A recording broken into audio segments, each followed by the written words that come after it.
Mayor Alice Guo at 2 pang opisyal ng Bamban Tarlac, isa sa ilalim sa preventive suspension ng Office of the Ombudsman.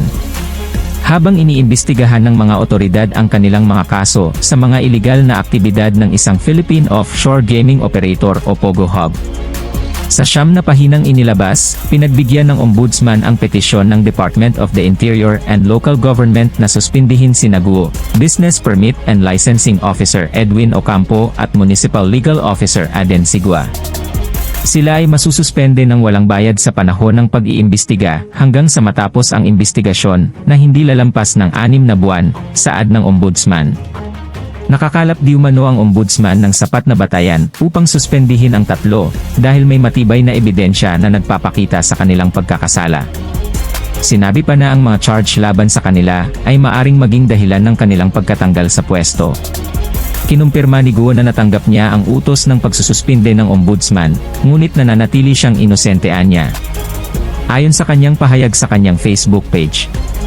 Ngayon nakatanggap ako ng utos mula sa Ombudsman tungkol sa 6 na buwang suspensyon ko. Sumasang-ayon ako sa proseso ng batas at tinatanggap ko ang desisyon ng Ombudsman, ngunit ipaglalaban ko ang aking kaso, sabi ni Guo. Dagdag pa ng mayor, nais niyang ulitin na wala siyang pagkakasala at ang kanyang katapatan sa paglilingkod at katapatan sa bayan at sa mga tao.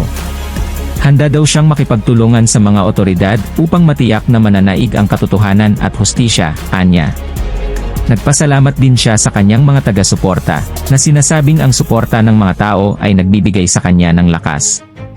Hindi raw siya susuko at patuloy na ipagtatanggol daw niya ang kanyang integridad at poprotektahan din daw niya ang kanyang karapatan bilang individual. Nauna na rin na nagsampa ang DILG ng administratibong reklamo laban kina Guo, Ocampo at Sigua para sa grave misconduct, serious dishonesty, gross neglect of duty at conduct prejudicial to the best interest of the service. Ang reklamo ay inihain matapos lumikha ang DILG ng task force para imbestigahan ang pananagutan ng mga lokal na opisyal sa pag-abet sa mga illegal na aktibidad ng POGO firm na Zunyuan Technology Incorporation sa Bamban. Ang kanilang naging batayan daw di umano ay ang paglabag sa anti-grant and corruption practices dahil nag-issue ang mayor ng business permit noong una kay Hongsheng at nang mag-expired ang POGO license nito sa Philippine Amusement and Gaming Corporation.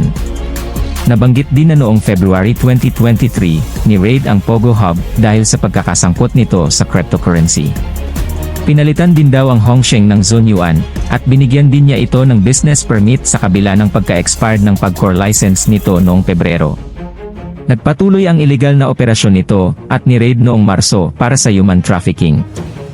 Ang Baofu compound ni Zunyuan ay ni-raid noong Marso para sa umano'y human trafficking at serious illegal detention. Batay sa pagsisiyasat ng task force ng DILG, ang divestment ni Guo ng kanyang mga shares sa Baofu sa pamamagitan ng isang deed of assignment is simulated as the 2.5 million pesos involved appears to be not commensurate to her investment in the company, which is approximately 8 hectares of land. Si Ocampo ay nahaharap sa mga kaso para sa pagproseso at pagbibigay ng mga permit kay Zunyuan sa kabila ng pagkaalam na mayroong itong hindi kumpletong mga supported documents. Si Sigua naman ay kinasuhan dahil sa pagiging remis sa kanyang tungkulin dahil sa hindi pag-iimbestiga sa mga pambayang miyembro ng sangguniang barangay na naglabas ng resolusyon na nagpahayag ng walang pagtutol sa aplikasyon ni Zunyuan. Pinanagot din si Sigua sa hindi pag-iimbestiga sa pag-issue ni Ocampo ng mga permit. Para laging kang update sa bagong mga videos, please subscribe, like and hit the notification bell.